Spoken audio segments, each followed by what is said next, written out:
Sejam muito bem-vindos ao canal Mesa de Debates, um canal que não apoia, né, a legalização do partido nazista aqui no Brasil em nenhum lugar do mundo, diferente de algumas certas pessoas aí que disse essa tremenda dessa bobagem, né? Meu nome é Guilherme, né, e hoje estou aqui, para fazer mais uma entrevista, né, sempre aqui defendendo os interesses da classe trabalhadora. E hoje, né, minha entrevista é com o André Sapanos, né, para a gente conversar um pouco sobre, né, a volta, é, ao ensino presencial nesse ano de 2022 e, né, saber o que os professores estão pensando a respeito disso, né? Um tema que o canal vem tratando já faz algum tempo.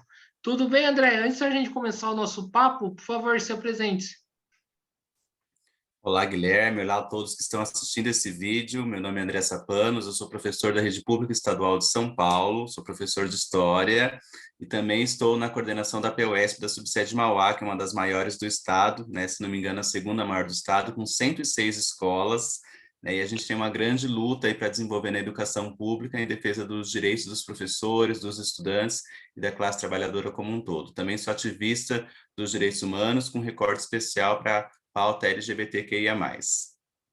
Maravilha, André. A primeira pergunta é um pouco, um pouco genérica. O que você está pensando aí desse retorno aí ao ensino presencial 100%, que já estava já, né, desde o ano passado, para esse ano, no momento que a Omicron está explodindo?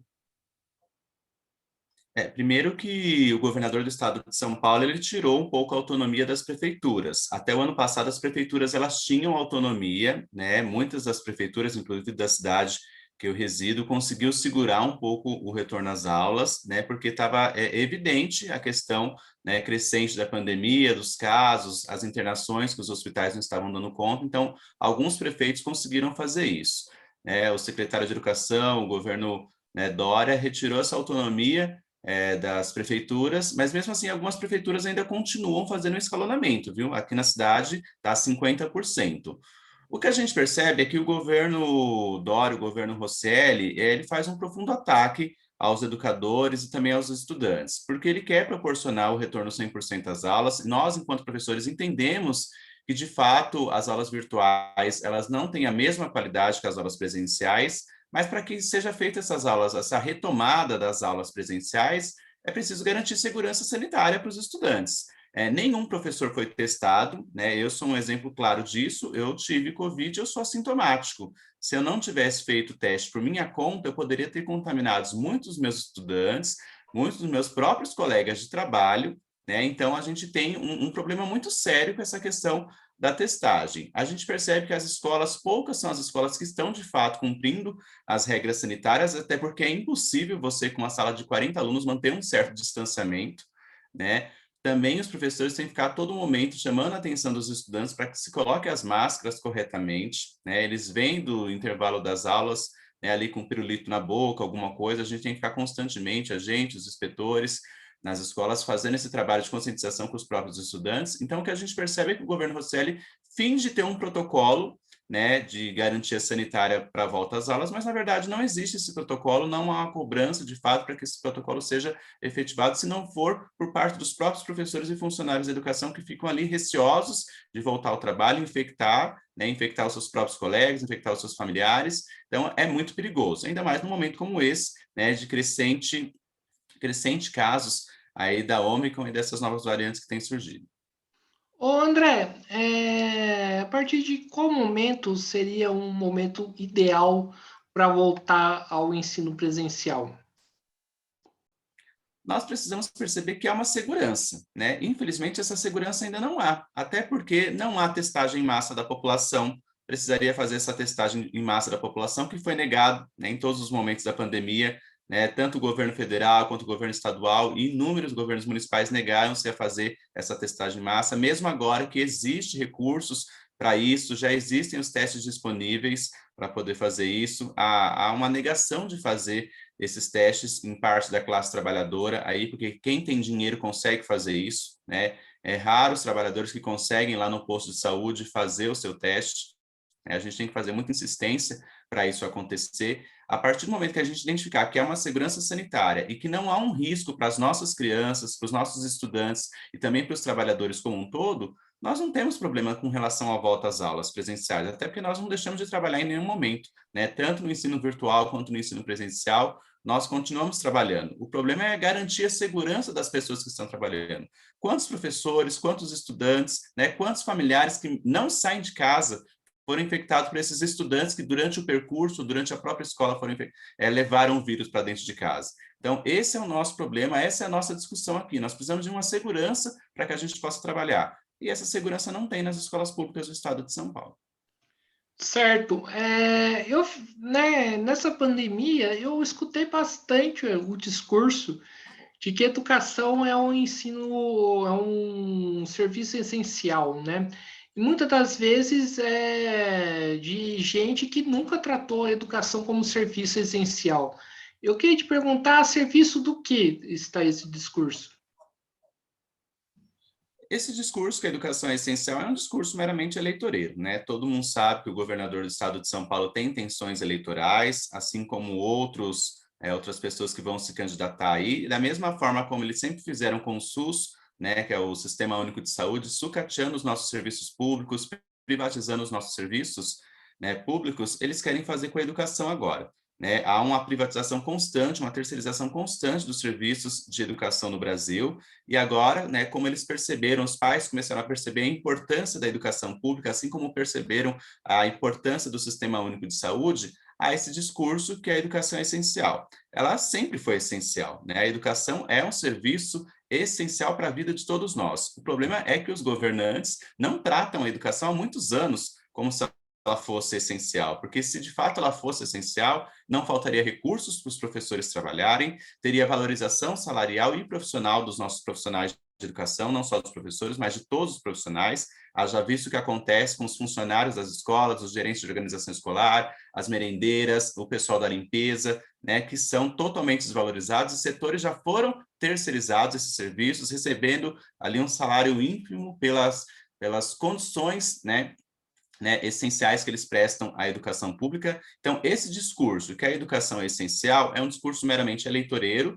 porque na prática eles não tornam a educação essencial de fato para valorizar todos os profissionais de educação e fazer com que a educação tenha de fato uma qualidade. Se o governo quisesse de fato fazer que a educação fosse essencial, ele já tinha reduzido o número de alunos por sala de aula há muito tempo e evitado que as aulas estivessem há tanto tempo, vamos dizer assim, que nessa situação de vai e volta.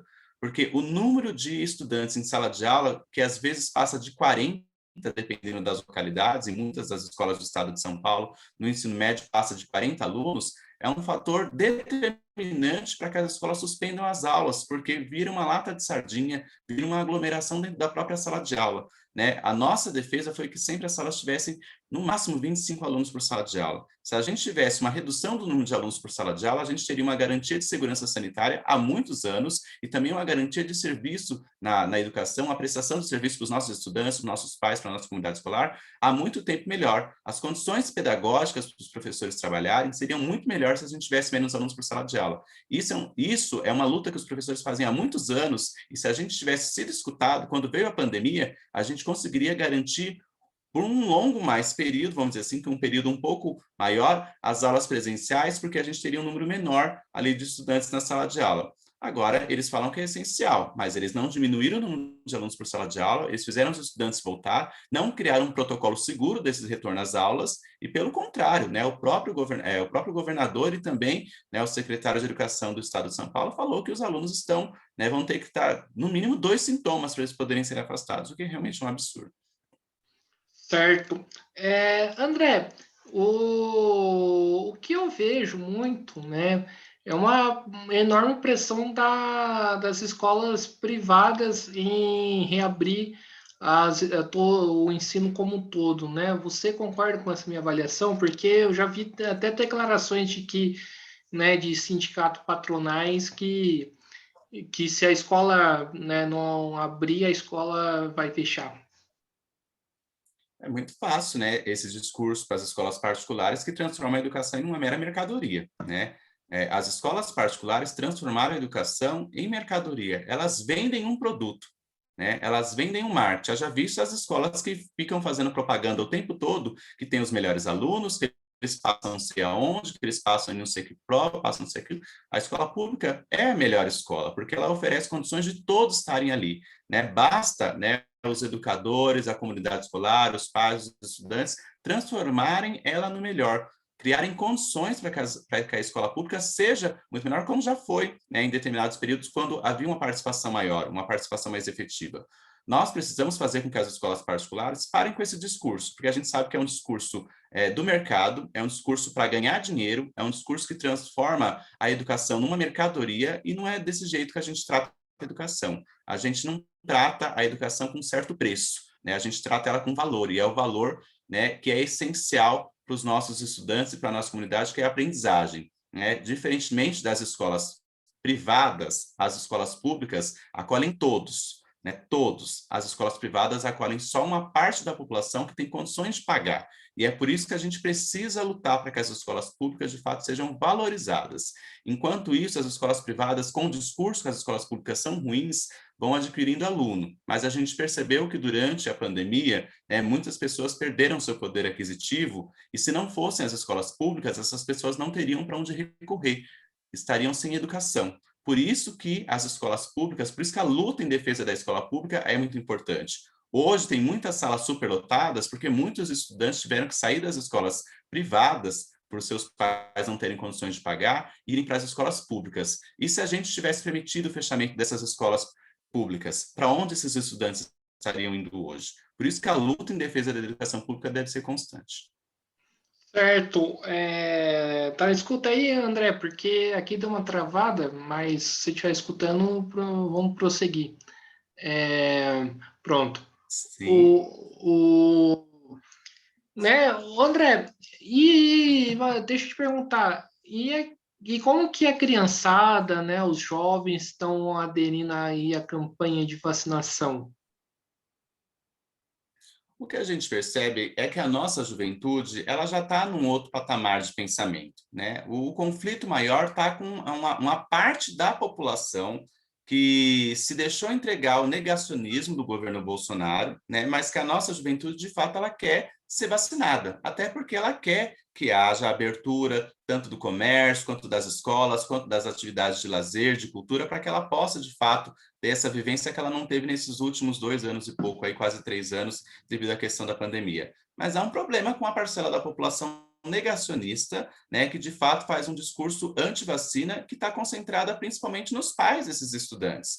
Nós temos aí, por exemplo, as nossas crianças, né, que não vai ter autonomia para ir sozinha ali no posto, pegar os seus documentos e irem sozinhas, as crianças a partir dos 5 anos, por exemplo, né? Dependendo da idade do jovem, até tem. Mas essas crianças, elas precisam ser levadas pelos pais, muitas prefeituras, inclusive, fazem lá o cadastro pelo site, precisam ser feitos pelos seus responsáveis. E essa parcela da população, que são esses pais, que ainda existe, infelizmente, um percentual grande, estão se negando a fazer isso. E eles colocam em risco não somente a vida dos seus próprios filhos, mas também de toda uma população que tem, vamos dizer assim, que contato com essas crianças, né? O problema não está na juventude, pelo menos o que eu vejo. O problema está numa parcela da população que deixou se entregar a um negacionismo, que acreditou num discurso anti-vacina, infelizmente, e que agora prejudica toda uma população nesse retorno que poderia ser cada vez mais seguro, mas que infelizmente está sendo travado por uma parcela da população que ainda resiste em não tomar vacina.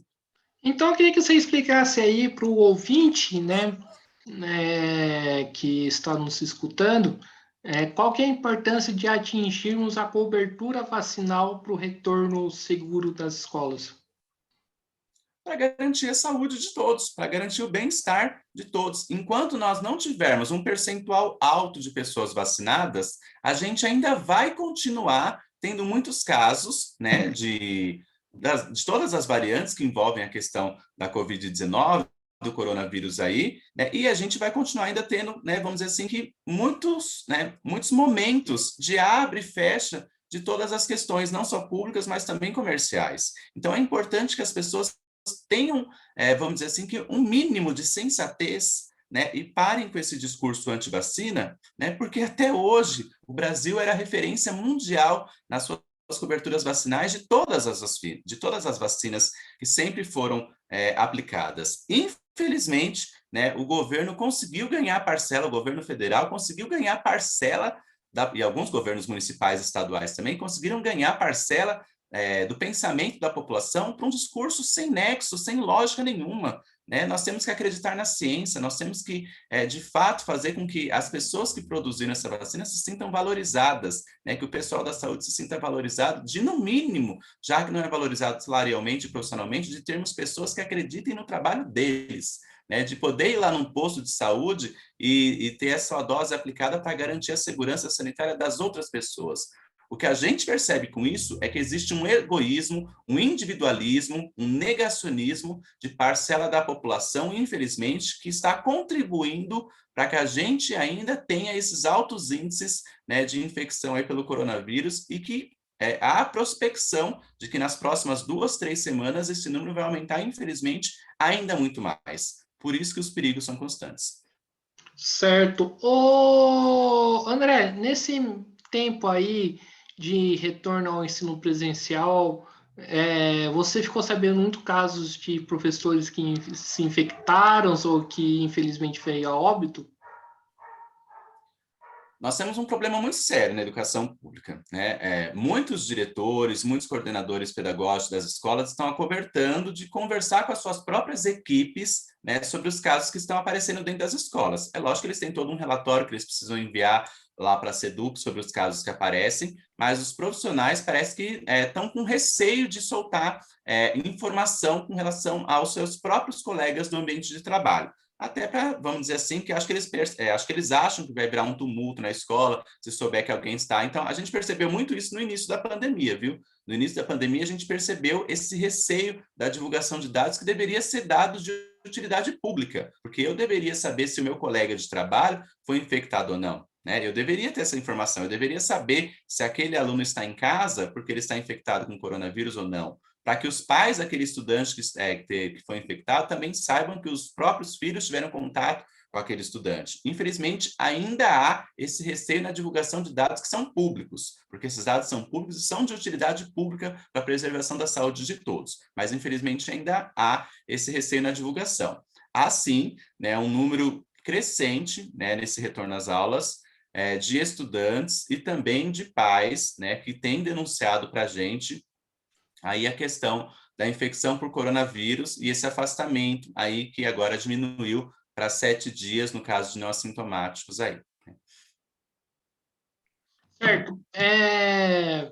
E, e uma coisa que eu sempre pergunto aí para os professores, que eu gosto de saber a opinião, né? A gente, né, vê um Dória hoje, né, tentando se contrapor ao governo Bolsonaro, né? Um Dória que se mostra ser a favor da ciência, um Dória mais racional, enquanto isso a gente tem um Bolsonaro mais, né, digamos assim, meio loucão, né? Eu queria te perguntar o seguinte: essa questão do retorno das aulas mostra um Dória muito mais parecido com o Bolsonaro do que diferente? Dória nunca foi diferente do governo Bolsonaro, né? Dória usa um marketing para tentar se fazer diferente do Bolsonaro no momento pré-eleição presidencial. Ele nunca foi diferente do Bolsonaro nas políticas que ele apresenta. Ele é um privatista, assim como o governo Bolsonaro. Ele nunca valorizou a educação pública, assim como os governos do PSDB no estado de São Paulo. Né? Ele é um representante do PSDB. Então, ele não se diferencia. Né? Ele representa uma elite econômica no Brasil, assim como o governo Bolsonaro representa uma elite econômica também, né, que agora começa a se afastar dele para a construção de uma nova figura pública, né, que vai dar vazão aos seus próprios interesses. Então, o governo Dória não se diferencia do governo Bolsonaro. Né? O que o Dória fez foi uma tentativa, uma grande jogada de marketing para fazer com que a parcela da população acredite que há diferenças, mas em sua raiz não há. Defendem o mesmo projeto político e econômico para o nosso país, infelizmente. Né? Mas os dois têm a mesma raiz ali, né? Cresceram no mesmo bojo, a gente sabe muito bem disso. Né? Mas o Dória, né, tem tentado, através da sua equipe de marketing, fazer como se fosse a imagem de bom moço no momento pré-eleitoral. Mas ele não engana, né, a maior parte da população brasileira que já sabe muito bem o que ele fez aqui no estado de São Paulo, né? Ele tentou privatizar e conseguiu, infelizmente, diversos setores importantes, né? Ele já privatizou, né, diversos hospitais, assim como o nosso, na parcela do hospital do próprio servidor público estadual, assim como outros, já terceirizou vários serviços na educação pública, assim como serviços de merenda, assim como serviços de limpeza, precarizando as condições de trabalho destas trabalhadoras, com salário ínfimo, né? A gente sabe muito bem disso, e isso contribui para que a gente iguale, né, ele e o Bolsonaro. Por maior que seja o número de pessoas que tentem fazer essa diferenciação, não há diferenciação no projeto político e econômico que o Bolsonaro defende e que o Dória defende. Tanto isso é verdade que o próprio Dória fez campanha Bolsodória para ajudar a eleger o Bolsonaro, e no momento em que ele percebeu, né, que o barco começou a afundar, ele saiu fora, como é típico das pessoas que estão no PSDB, de fazerem isso, se aproveitarem da imagem de um que está em ascensão para ganhar espaço e depois sair quando o barco começa a afundar. Ele fez isso. Certo. E como que tá, né, os pais, né, a respeito desse termo da volta às aulas, né? Os pais têm apoiado os professores, têm pressionado aí os professores a voltarem, né? Como que está sendo lidar com essa situação? Isso é muito relativo das comunidades, né? Eu trabalho numa escola centralizada, a realidade é outra. Nós temos pais conscientes que participam das instâncias deliberativas da escola, felizmente, mas eu sei que essa não é a realidade da maioria das escolas públicas, até porque a gente circula para conversar com os professores em nome do sindicato ao qual pertenço. A gente sabe que há uma dificuldade dos pais em terem um local para deixar os seus próprios filhos, porque esses pais pertencem à classe trabalhadora e precisam trabalhar, né? E a escola é o momento em que esses pais têm, o lugar que esses pais têm para deixar os seus filhos enquanto trabalham. Não deveria ser assim. A escola não deveria ser simplesmente um espaço visto para muitos pais como um local para deixar os seus filhos, mas sim como um local para aprendizagem dos seus filhos, né? Infelizmente, a escola, né, na imagem de alguns pais, se tornou um depósito de crianças, o que não deveria ser assim, né? Nós deveríamos ter um Brasil onde as condições fossem que os pais pudessem trabalhar, mas que tivessem condições também de espaços recreativos para os seus filhos, mas de espaços de aprendizagem para os seus filhos também, como é a escola, e a escola não fosse considerada simplesmente um local para deixar crianças, mas um local para aprendizagem de todos. Alguns pais já têm essa visão, né, que a escola é um local para aprendizagem, para construir conhecimento, e não simplesmente um depósito. Mas, infelizmente, ainda tem uma grande maioria dos pais que não tem, vamos dizer assim, que esse entendimento, e por isso querem a todo custo fazer com que os seus filhos fiquem na escola mesmo correndo risco de vida, como foi no início da pandemia, né? Como fazem muitas escolas particulares para continuar transformando a educação em mercadoria, né? A gente sabe que ainda existem muitos pais com essa perspectiva, né, negacionista, né, mercadológica, infelizmente, e que acreditam que a escola é simplesmente um depósito de criança e não um local de aprendizagem. Até porque, se considerassem que a escola é um local de aprendizagem, acreditariam no que os professores de ciências, de biologia e de todas as outras disciplinas falam com relação ao crescimento dessas variantes, né, do coronavírus. E acreditando nisso, né, justamente fariam com que repensasse, né, o modelo de escola que a gente tem hoje e repensassem a decisão de enviar os seus próprios filhos à escola, né? Ninguém aqui está falando que a gente quer ficar em aulas virtuais. O que nós queremos aqui é condições seguras para o trabalho. E essas condições a gente sabe que a maior parte das escolas não tem, haja visto o número de estudantes por sala de aula que a gente tem. Isso diminui, vamos dizer assim, que a qualidade, né, do processo de ensino-aprendizagem, porque o professor não consegue fazer um acompanhamento mais personalizado por aluno, e também aumenta, vamos dizer assim, que a questão da preocupação dos profissionais da educação e dos próprios estudantes e dos seus pais com relação à transmissão do coronavírus e suas variantes dentro da sala de aula com mais de 40 alunos.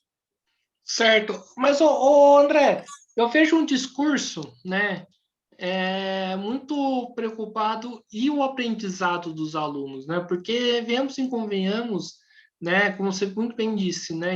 O ensino virtual não é a mesma coisa que o ensino presencial, né? E os alunos vão carregar muitos déficits de aprendizado. Assim, o que a gente deve fazer para recuperar isso, né? Porque eu vejo que tem muito esse discurso e eu vejo muitos pais, né, que compram esse discurso com a preocupação, né, se o seu filho vai aprender ou não. Como que você vê essa discussão, né, e o que fazer, né, para recuperar o aprendizado do aluno quando finalmente a pandemia acabar? Primeiro que eu fico muito contente quando a gente percebe que os pais estão preocupados de fato com essa questão, né, do aprendizado dos seus próprios filhos, né? Eu gostaria que os pais, em sua grande maioria, também tivessem essa preocupação antes da pandemia, né? E depois que a gente conseguir, de fato, né, reduzir bastante os números, né, da pandemia da Covid-19, do coronavírus. Eu quero pais participativos, nós queremos os professores almejam para que os pais sejam participativos na vida dos seus filhos. A gente entende, né, que muitos pais trabalham, não tem muito tempo, mas é importante que os pais prestem atenção na vida, no processo educacional dos seus próprios filhos. Então, esse discurso alegra muitos professores. Contudo, nós também gostaríamos que, de fato, os pais participassem e percebessem o que o governo do estado de São Paulo e o governo federal têm feito nos últimos anos com relação à educação pública. A gente percebe que há uma desvalorização não só dos profissionais da educação pública, porque isso é histórico, mas também dos processos educacionais com a implementação de diversas coisas, né, na educação que a gente sabe que já não deu certo em outros países. Haja visto a reforma de Nova York, que está sendo aplicada aqui pelo governo do estado de São Paulo já há um tempo. Né? Então, se os pais percebessem o que aconteceu lá e o que está previsto para acontecer aqui, porque a gente já tem visto, né, que muitas coisas não dão resultado, e não dão resultado porque as coisas são jogadas, sem conversar com os profissionais que de fato entendem que estão no chão da escola. Né?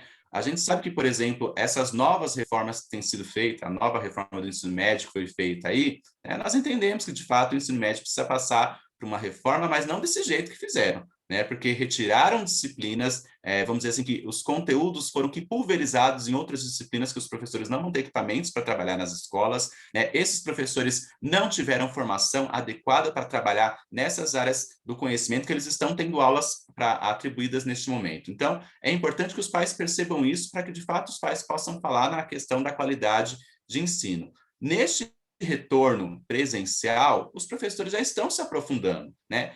Quem assistiu o planejamento, que infelizmente, né, foi feito pela SEDUC, que foi vergonhoso aquilo, né, haja vista a participação do próprio secretário, que utiliza-se do Centro de Mídias do Estado de São Paulo para fazer propaganda, porque foi o que ele fez, né, ficar discutindo pautas que não são pautas da educação dentro do Centro de Mídias, utilizando-se de um órgão público para fazer campanha eleitoral antecipada, porque a gente sabe muito bem as intenções dele e do governo Dória, né, iria perceber o quão o governo está preocupado com a educação, ao não proporcionar momentos de reflexão dos próprios professores para que as unidades escolares pudessem fazer de fato que essa primeira semana de aula fosse, vamos dizer assim, que para além do acolhimento, um processo de recuperação contínua, porque a gente sabe que vai demorar muitos anos para recuperar, né, todas as aprendizagens perdidas pelos nossos estudantes. Então, é vergonhoso o que o governo do Estado de São Paulo fez nesse planejamento de forma, né, a utilizar-se do centro de mídias para fazer promoção pessoal.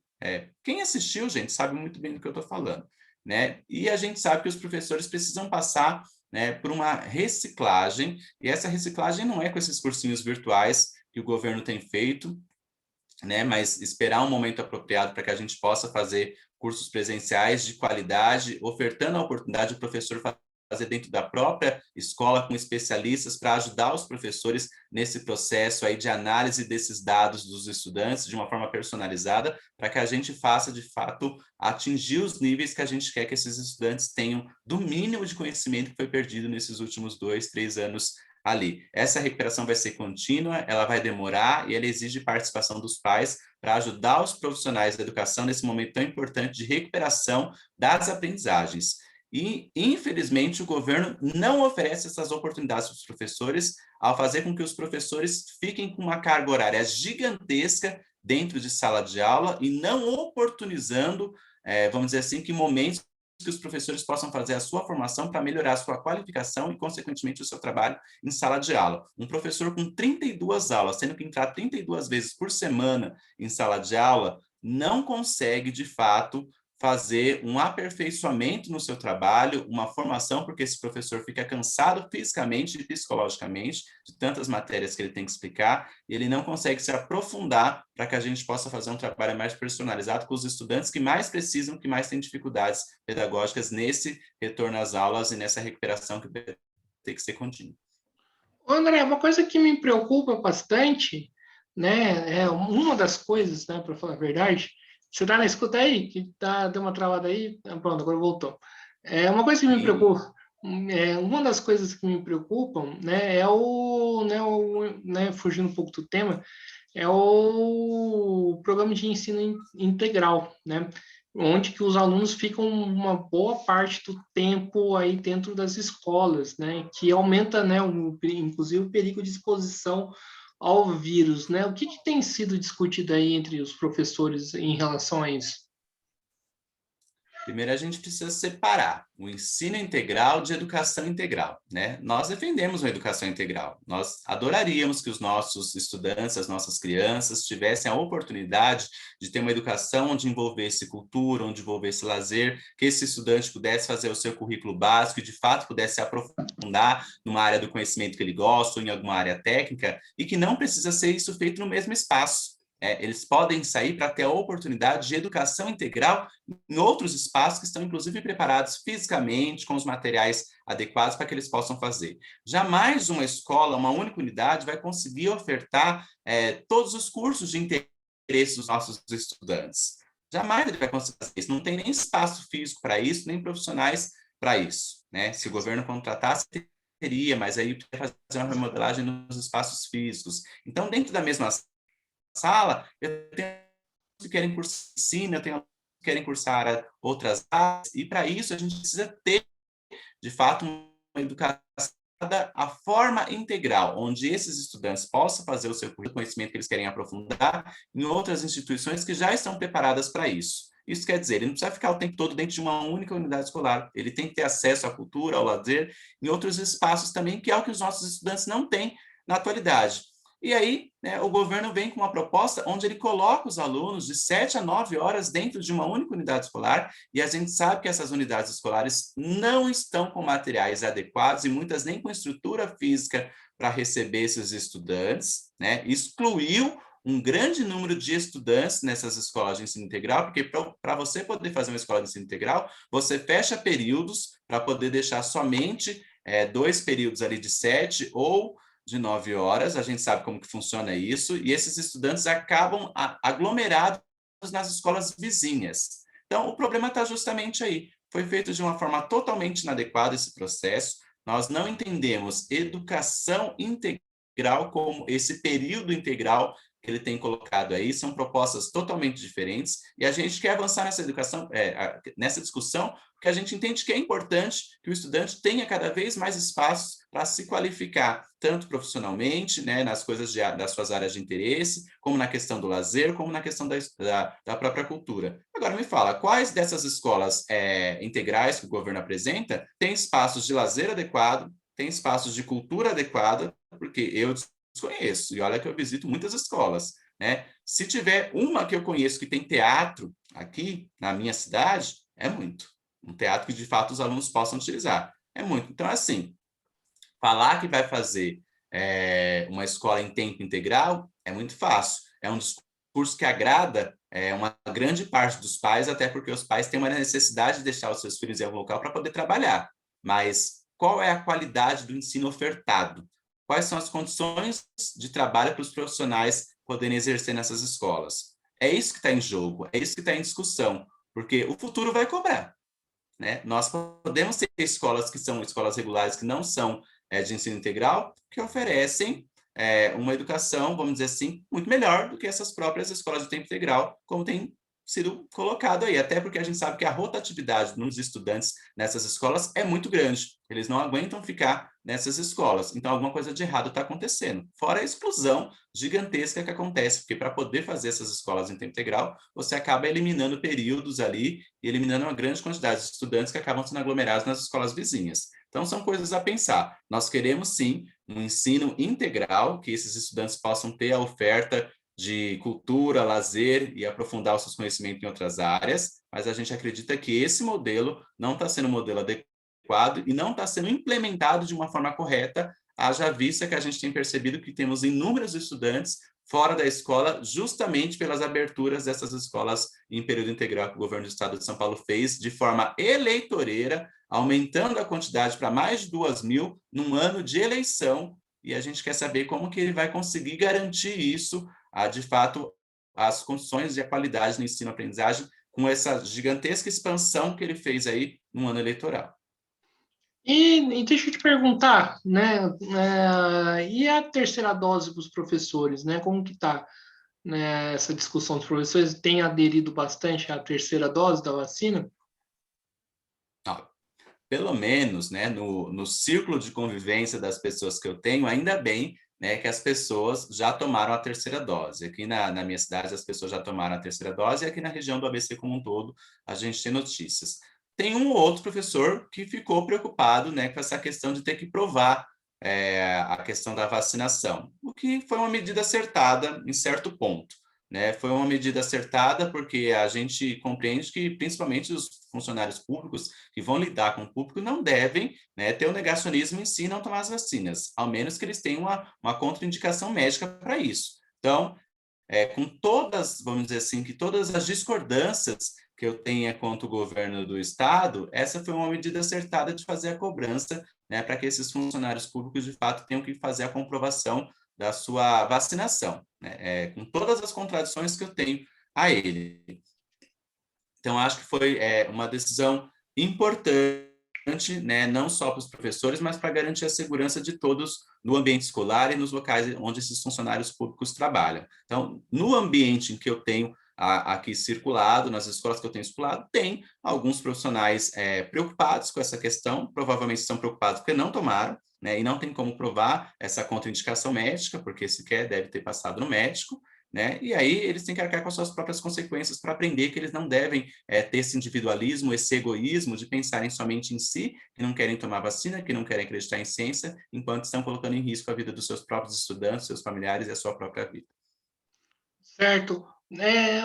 André, uma coisa que eu venho escutando dos professores, né, que os alunos, né, têm tido bastante dificuldade no ensino remoto, né, inclusive não tendo o equipamento, né, necessário, né, em relação à aprendizagem à distância, né?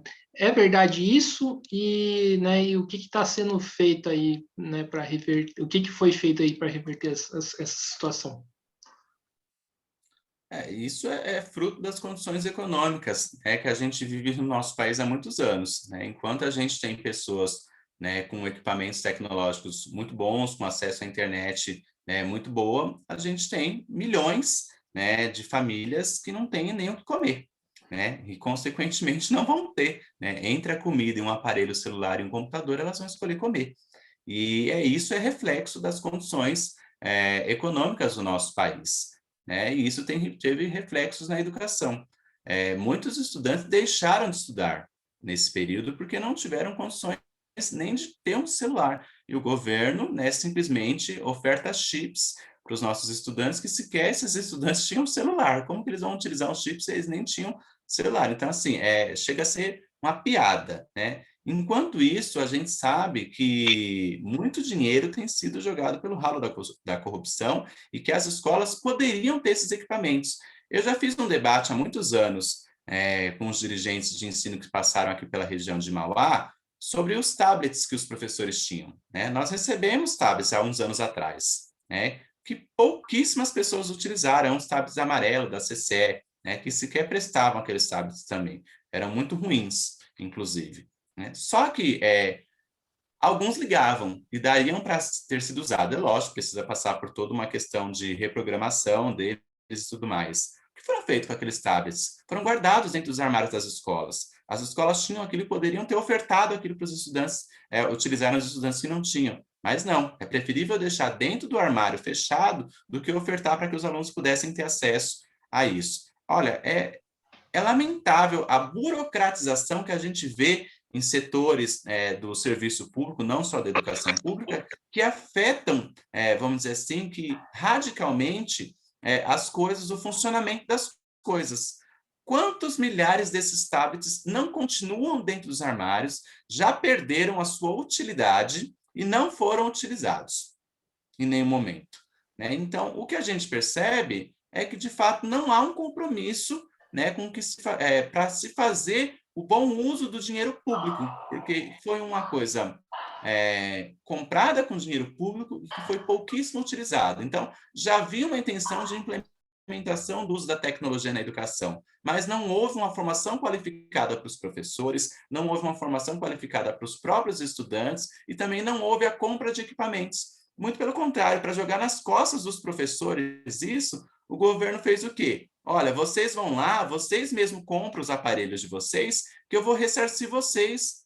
Não seria muito mais fácil ele comprar os aparelhos e colocar nas próprias unidades escolares ou entregar para os professores, como muitos países fizeram, entregar para os próprios estudantes? Não, ele quer que os professores vão lá e se comprometam. O professor está todo endividado, que não consegue fazer essa compra, porque nós temos muito. E não está endividado porque quer, está endividado porque as condições salariais dos professores são péssimas no Brasil. Então, são coisas para a gente pensar. Existe todo um histórico de construção, vamos dizer assim, desse projeto negativo de educação pública para o Brasil e a falta de acesso a uma boa internet e a equipamentos tecnológicos dos nossos estudantes nas escolas é um projeto para atrasar as pessoas que se utilizam da escola pública em detrimento de pessoas que têm dinheiro, né, das elites econômicas do nosso país que têm acesso a esses equipamentos e podem comprar esses equipamentos com seu dinheiro aí. Então, tudo é fruto desse processo de pensar, né, essa elite econômica do país e não pensar nos mais pobres. Porque se pensar nos mais pobres, dinheiro público para fazer isso tem, a gente sabe que está indo para o ralo da corrupção. Certo. Outra questão que é utilizada muito aí pelos defensores do retorno imediato ao ensino presencial é a questão da alimentação, né? Porque utilizam do argumento que as crianças comem, né, nas escolas, né? Como que você vê essa discussão e o que está sendo discutido entre os professores para dar uma resposta a essa questão? Eu acho lindo que as elites econômicas do nosso país, né, tenham essa preocupação nesse momento, preocupação que não tiveram no passado. Porque se estivessem no passado, já teriam, vamos dizer assim, que melhorado a qualidade da merenda há muitos anos. Teriam visto os governos que roubou da merenda dos nossos estudantes. Então, é muito lindo fazer esse discurso no momento em que quer que as escolas retomem para poder continuar fazendo com que a educação seja mercadoria. Porque não podem fazer, vamos dizer assim, que um decreto lá, onde as escolas particulares retomem, as públicas não retomem, fazer esse discurso é um discurso muito fácil, quando na prática a gente sabe que essas elites econômicas nunca estiveram preocupadas com a questão da merenda e com a questão da alimentação como um todo da população e não só no período escolar. É lógico que a alimentação, né, a merenda é parte essencial da alimentação de milhões de estudantes, não só no estado de São Paulo, mas no Brasil, e fruto de muita luta, viu? De luta dos profissionais da educação, de luta das pessoas interessadas na educação pública e dos próprios estudantes. Mas a gente não pode deixar com que esse discurso seja utilizado para favorecer, inclusive, as elites econômicas que são donas das grandes escolas aqui no estado de São Paulo. Para garantir a alimentação, nós poderíamos ter feito, né, como muitas cidades fizeram, o cartão, distribuído o cartão para esses estudantes, distribuir a cesta básica. Quantas vezes, e quem é professor que está me assistindo aqui sabe muito bem disso, a alimentação, a merenda das escolas é jogada fora e não permitem os próprios professores de se alimentarem, não permite que essa merenda seja entregue para entidades filantrópicas, para os próprios estudantes que poderiam levar, mas tem que jogar fora. Então, são coisas que a gente tem verificado no discurso dessas pessoas que não estão preocupadas, de fato, com a questão da alimentação dos nossos estudantes, mas estão preocupadas em fazer com que as escolas particulares retomem, né, e por isso precisa fazer o discurso em prol da educação pública também de seus estudantes, para garantir os seus altos lucros que fazem da educação uma mercadoria. Então, é um discurso que a gente precisa começar a perceber quais são as reais intenções. Essas pessoas faziam esse discurso antes da pandemia? Porque se não fazia, estão fazendo um discurso de hipócrita agora, nesse momento. E outro discurso também que eu né, escuto bastante, né, é a questão da violência doméstica, né? Que as escolas deveriam voltar porque está tendo muito caso de violência doméstica. Como que você vê essa discussão? Primeiro que a violência doméstica sempre existiu e ela tem aumentado, né? E se há uma conscientização com relação à questão da violência doméstica, é fruto dos profissionais da educação que tentam a todo custo fazer dos processos educativos, dos processos de ensino e aprendizagem, essa mudança de caráter social, para que as mulheres de fato não sejam agredidas em casa, para que as nossas crianças não sejam violentadas em casa. Mas as pessoas que precisam escutar para combater essa violência, elas não estão dentro das escolas. É que a gente sabe que essas mulheres são agredidas principalmente pelos seus próprios parceiros e eles não estão dentro do ambiente escolar. Então, essas pessoas precisariam estar sendo conscientizadas sobre essas questões, né, de violação dos direitos da mulher e das nossas crianças. E elas não estão dentro das escolas. Então, esse é mais um dos discursos que a gente precisa aprofundar. É importante que essas crianças estejam dentro das escolas? É lógico que é importante, ninguém está negando a importância disso. Mas é importante também que os seus próprios agressores, né, sejam punidos e que esses agressores tenham, antes, né, vamos dizer assim, uma formação para que eles não sejam agressores. E isso, é lógico, vai começar no chão da escola, mas a gente tem que trabalhar na perspectiva de justiça restaurativa, para fazer com que essas pessoas saibam o que elas estão fazendo e como elas estão fazendo. E essas pessoas não estão dentro das escolas, né? Então, a gente precisa pensar muito nisso. Como promover esse momento com esses potenciais agressores, né? E como que os professores vão lidar com essas crianças que chegam nas escolas, que foram violentadas, sendo que a gente sabe que os próprios conselhos tutelares da maioria das cidades brasileiras estão sucateados. Tem pessoas que sequer sabem o que elas estão fazendo lá. Tem conselheiros tutelares que foram eleitos, vamos dizer assim, para serem puxadores de votos de vereadores da cidade, prefeitos das cidades, e que não têm conhecimento algum, não sabem como lidar com a situação, ou muitas vezes agem dentro das perspectivas religiosas das suas crenças, né, o que é muito ruim. Né? Então, a gente tem que pensar no modelo de todos esses órgãos que podem amparar os professores e a educação pública para ajudar essas crianças que são violentadas dentro de casa, isso não só na educação, mas fora dela também, porque quantas crianças nunca nem tiveram acesso à escola e estão sendo violentadas dentro das suas casas? Então, é uma questão de caráter social. A escola não pode ser um aglutinador para ficar resolvendo problemas de caráter social a todo momento. A gente não pode ficar apagando incêndio. A gente tem que prevenir o incêndio. E para prevenir o incêndio, a gente tem que começar com essa educação antimachista, antimisógina, desde lá, né, quando a criança entra na escola. Então, esse discurso é mais um discurso, né, que é feito por parcela da população que nunca esteve preocupada com essas questões e fala agora que está preocupada para defender um governo, né, que é um governo que não pensou na vida desde o início dessa pandemia. André, estava conversando com um professor, né, no ano passado, ele falou uma coisa muito interessante, eu queria ver se você concorda com isso ou não, né, que é em relação, né, do Estado transferir o papel dele para a escola. Você acha que é isso mesmo, né? O Estado né, está transferindo a obrigação que é do Estado para a escola e para os professores? A escola é uma representante do Estado, né? Nós trabalhamos para o Estado.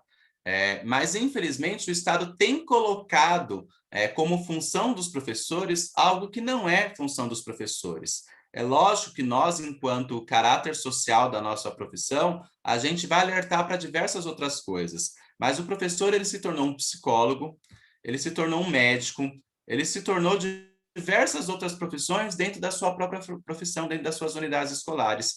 E a gente não pode agir dessa forma. A gente tem que se ater ao que nós somos qualificados para isso. A nossa profissão que é educar, a nossa profissão que é fazer transformação dos processos ali de ensino-aprendizagem. Infelizmente, jogam nas costas dos professores muitas outras funções que não são nossas atribuições. E fazem isso porque não querem fazer, né, contratação de fato, como já deveriam ter feito, por exemplo, dos assistentes sociais, que já tem até lei aprovada para isso, não fizeram, né? Precisa a gente pensar nisso, de psicólogos dentro das escolas, que já deveriam ter feito e não fizeram, que também já tem projetos de lei para isso, de várias outras funções que poderiam amparar o trabalho dos profissionais da educação, especialmente dos professores, né, e que não fazem isso. Então, nós, enquanto professores, não podemos trazer para nós, vamos dizer assim, que todas essas tarefas. A gente fica sobrecarregado para a gente ver determinados estudantes, né, que, por exemplo, poderiam estar passando por uma fonoaudióloga, poderiam estar passando por uma psicopedagoga, né, por uma própria psicóloga, por outros setores da medicina e que, infelizmente, não passam, né? E não é por falta de orientação da nossa parte, a gente consegue identificar algumas coisas dos nossos estudantes e a gente orienta os pais para isso, mas precisa do apoio desses próprios pais. Nós, enquanto profissionais, temos uma sobrecarga de trabalho gigantesca que não cabe a nós. Isso, obrigatoriamente, não cabe a nós, mas que a gente, né, por entender o caráter social da nossa profissão, acaba fazendo para ajudar os nossos estudantes, mas que deve, sim, né, a gente continuar na luta para garantir que esses outros profissionais façam parte de uma rede de apoio a nós enquanto professores. Seria excelente, né, até para a gente diminuir o número de professores, é gigantesco o número de professores com problemas psiquiátricos que se apresentam nos últimos anos, tem crescido muito. Fruto do quê? Fruto de uma falta de uma conversa dentro da escola com psicólogos, fruto de todo esse movimento que a gente percebe que a educação pública tem se transformado e que tem colocado sobre os professores funções que não são deles. É isso. Sim. E a questão do assédio moral, né? Tem aumentado muito aí, né, durante esse período da pandemia?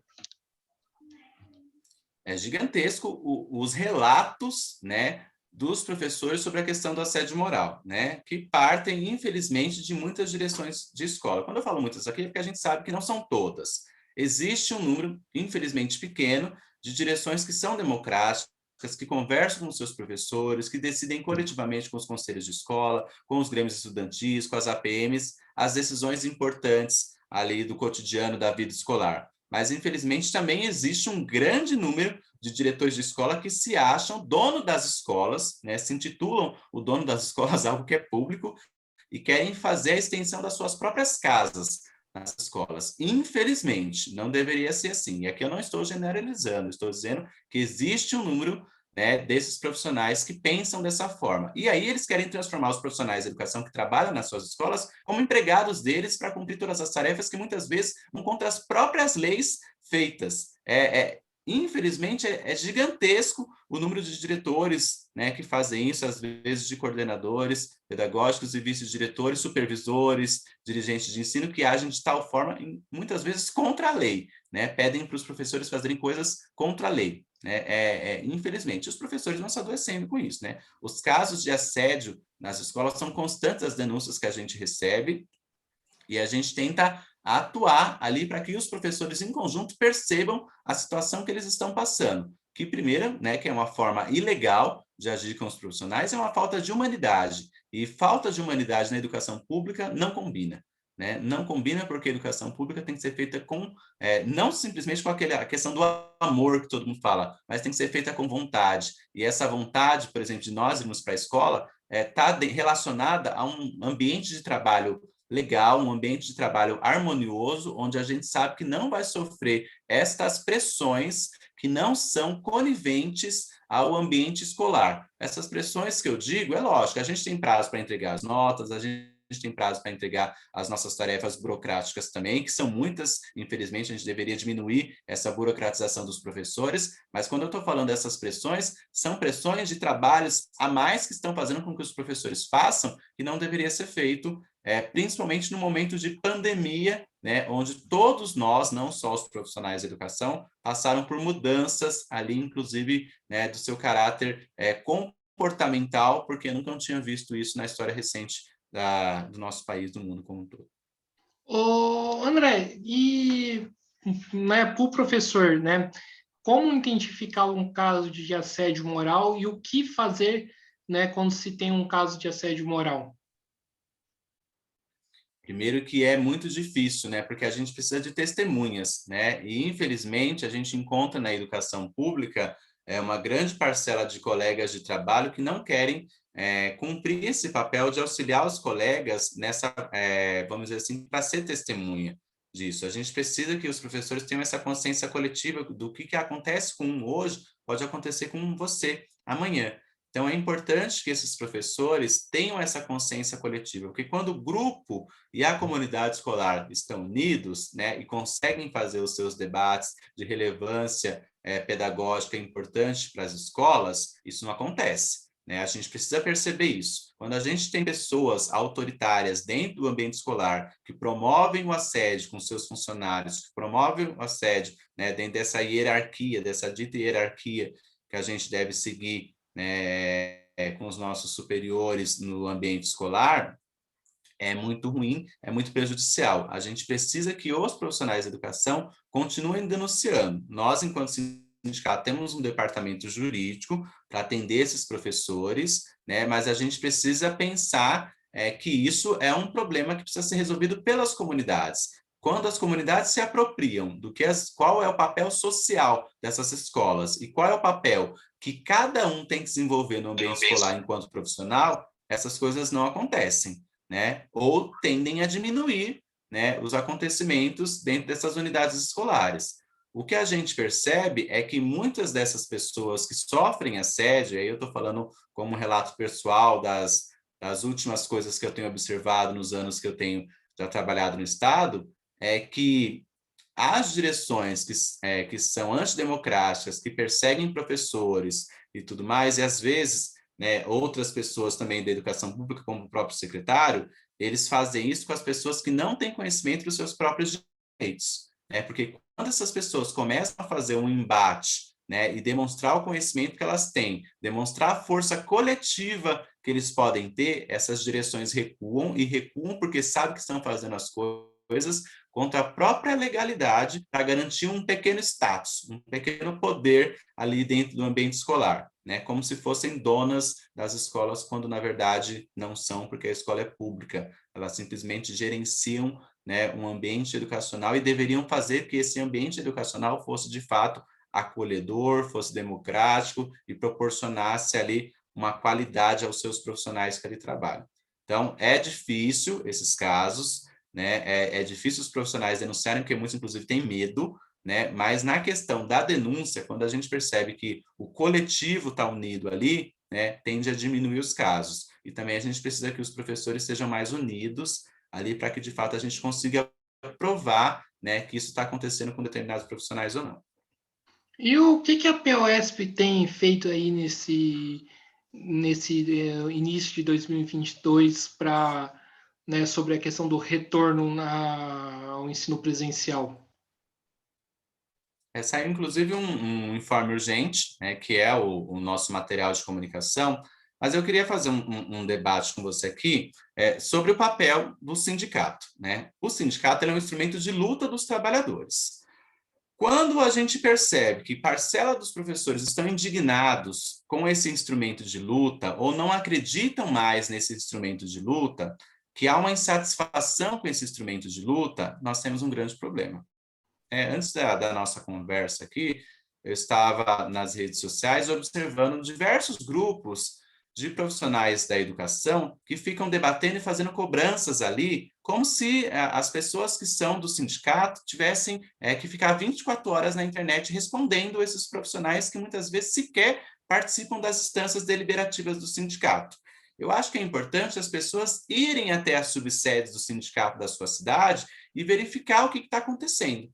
Verificar as coisas que já foram feitas em prol da educação e as discussões que são realizadas pelo sindicato e colocar os seus posicionamentos ali nas instâncias deliberativas do seu sindicato. Não dá para a gente ficar discutindo somente na internet. Ali é um meio de insatisfação, de demonstrar suas insatisfações? Mas se as pessoas querem mudanças no sindicato, elas têm... Primeira coisa é se associar ao sindicato e fazer parte do sindicato. Não dá para ficar discutindo e criticando de fora. Não dá para fazer isso. Então, é importante que as pessoas tenham essa consciência que o sindicato é um instrumento de luta e que elas devem pertencer. E quanto mais pessoas dentro do sindicato e, de fato, fazendo as discussões que interessam a educação pública, a gente vai conseguir avançar nas propostas que o sindicato apresenta para o governo e nas lutas que o sindicato faz contra o governo quando não acredita nas coisas que o governo propõe. Então, esse é um paralelo importante para a gente começar a nossa conversa aqui enquanto sindicato, porque eu percebo um número crescente de profissionais de educação e de professores que só fazem a crítica, mas não querem participar, não querem, no mínimo, né, às vezes nem se filia e fica lá criticando o tempo todo, às vezes paga o sindicato, lá está descontando, mas não sabe nem o que o sindicato defende, não sabe nem quem está nas instâncias deliberativas do sindicato, quem está nas coordenações, essas coisas todas. Então é importante que os profissionais de educação comecem a participar. Criticar é bom, mas participar é muito melhor, porque a gente resolve as coisas coletivamente. Nos últimos anos, né, nessa questão da pandemia, nós sempre fomos contra, né, essa questão da falta de segurança sanitária. Né? Foi um dos poucos sindicatos do Brasil que conseguiu fazer com que as aulas tivessem um retorno quando tivesse um mínimo, que ainda não tem, né, o mínimo de algumas seguranças sanitárias profissionais, e ganhamos na justiça e ganhamos politicamente o discurso com a sociedade sobre a questão da preocupação que a gente tinha, né, com relação aos profissionais de educação, aos nossos estudantes, com a infecção que acontecia dentro das escolas, e conseguimos demonstrar. Não tem, vamos dizer assim, que não tem quem negue a luta que a APUESP fez, que o sindicato fez e faz há muitos anos pela redução do número de alunos por sala de aula. Não tem quem negue isso, porque se pegar os nossos documentos históricos, vai mostrar que há anos, há décadas, a gente defende isso. Todo mundo sabe que se nós tivéssemos um número reduzido de estudantes por sala de aula, nós conseguiríamos ter voltado muito mais tempo a essa questão. Porque quando fez o retorno lá, que teve que ser escalonado, o que acontecia? Ia metade da sala de aula. Se fosse o número reduzido de alunos por sala de aula, a sala inteira poderia ter voltado. Mas não foi isso que aconteceu.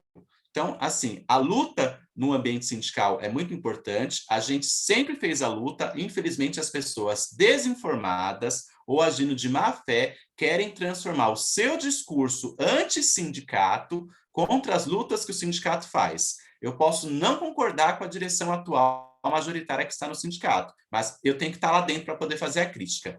Não dá para ficar fazendo a crítica do lado de fora e não fazendo nada. É muito fácil falar, o sindicato não faz nada pelos aposentados, o sindicato não faz nada pelos professores da ativa, o sindicato não faz nada pelos professores categoria O. Mas eu estou participando para fazer com que o sindicato faça alguma coisa? Eu estou participando para fazer com que a direção do sindicato faça alguma coisa, pressionando ali? Porque pressionar em rede social, eu que estou na coordenação de uma das subsedes do sindicato, e eu tenho certeza que todos os outros conselheiros, todas as outras direções não têm tempo de ficar na internet o tempo todo, não, verificando as demandas desses professores. Para isso que a gente tem os nossos espaços deliberativos, que são as reuniões de representantes de escola, que são as reuniões de representantes dos aposentados, que é o nosso conselho estadual, são as nossas assembleias. Então, os professores têm que começar a participar e fazer a crítica lá dentro e ajudar a mudar os rumos do sindicato e fazer parte das decisões das lutas coletivas que quer que o sindicato faça. Não dá para ficar fazendo essa discussão, né, contra o sindicato, porque o sindicato é um instrumento de luta, sendo que ele não sequer está participando. Maravilha, então, André, né, estamos aqui chegando no final de uma entrevista aí do Mesa de Debates. Quero aqui agradecer a sua participação, né, gostei bastante aí do nosso papo e passo a bola para você fazer as considerações finais.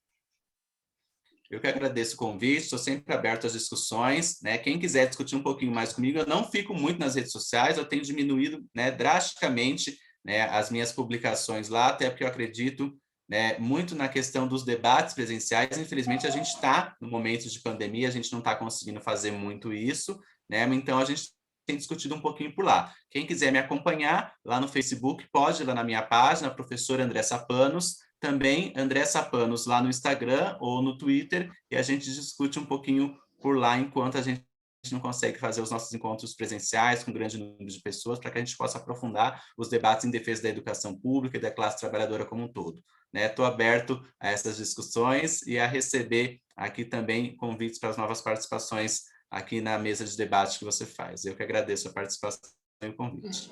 Maravilha, então, agradecendo ao André, agradecendo também a você que estiver nos assistindo, peço aí que se inscreva no canal Podcast em Mesa de Debates de Tudo Um Pouco, comentem, né, nessa entrevista, tiram dúvidas, criticam, né, façam suas considerações, né, também comentem outras entrevistas, curtam, né, também esse e outros vídeos, Curta a nossa página podcast Mesa de Debates de Tudo Pouco e siga a gente no Instagram.